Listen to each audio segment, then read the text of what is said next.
असली गुरु के सिर्फ अपनी लगन और उस मिट्टी की मूर्ति से मिली प्रेरणा के दम पर एकलव्य ने धनुर्विद्या में वो मुकाम हासिल कर लिया जिसकी कोई कल्पना भी नहीं कर सकता था। चौथा अध्याय, अद्भुत कौशल। सालों के अकेले अभ्यास के बाद अब वक्त आ गया था कि किस्मत उसके इस बेमिसाल हुनर को दुनिया के सामने लाए। और देखिए किस्मत का खेल। एक दिन गुरु द्रोण अपने पांडव शिष्यों के साथ शिकार करने के लिए ठीक उसी जंगल में आ पहुंचे जहां एकलव्य अभ्यास किया करता था। शिकार के बीच में ही उनका एक कुत्ता जोर जोर से भौंकने लगा। उसकी आवाज से पूरा जंगल गूंज रहा था और शिकार हाथ से निकला जा रहा था। और फिर अचानक एक अजीब सा सन्नाटा छा गया।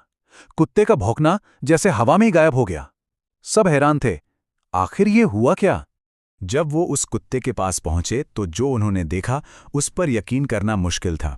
कुत्ते के मुंह के चारों तरफ बाणों का एक ऐसा जाल बना हुआ था कि वो भौंक नहीं पा रहा था। लेकिन कमाल की बात यह थी कि उसे एक खरोंच तक नहीं आई थी। ये कोई आम तीरंदाजी नहीं थी, ये तो एक चमत्कार था। 5वां अध्याय, गुरु की परीक्षा। तीरंदाजी का ऐसा करिश्मा देखकर गुरु द्रोण समझ गए कि उन्हें कोई साधारण धनुर्धर नहीं मिला है। और यहीं से कहानी अपने सबसे मुश्किल मोड़ पर पहुंचती है।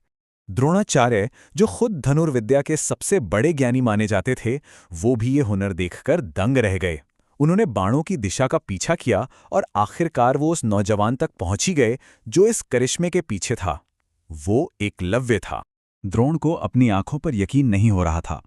जंगल में रहने वाला एक गुमनाम लड़का इतना काबिल कैसे हो सकता है कि वो उनके सबसे प्रिय शिष्य अर्जुन को भी टक्कर दे दे? उन्होंने सीधा सवाल किया, तुम्हें ये अद्भुत शिक्षा किसने दी है? कौन है तुम्हारा गुरु?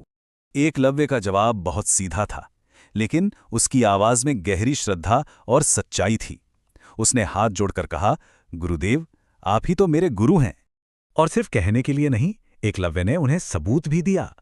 वो उन्हें उस जगह पे ले गया जहां उसने द्रोण की वो मिट्टी की मूर्ति बनाई थी। उसने बताया कि कैसे वो सालों से उन्हें ही अपना गुरु मानकर उनकी प्रेरणा से अभ्यास कर रहा था। एकलव्य का ये समर्पण और उसकी प्रतिभा देखकर गुरु द्रोण के पास शब्द नहीं थे। एक तरफ वो इस शिष्य की लगन से हैरान थे, तो दूसरी तरफ वो अर्जुन को दिए अपने वचन से बंधे हुए थे।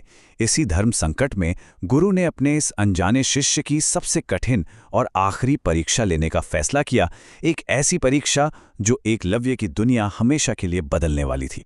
तो एकलव्य की ये कहानी हमें एक बहुत गहरे सवाल पर लाके छोड़ देती है। एक असली गुरु कौन है? वो जो हमें हाथ पकड़ के सिखाता है, या वो जो हमें कुछ कर गुजरने के लिए प्रेरित करता है? और एक गुरु का धर्म क्या है?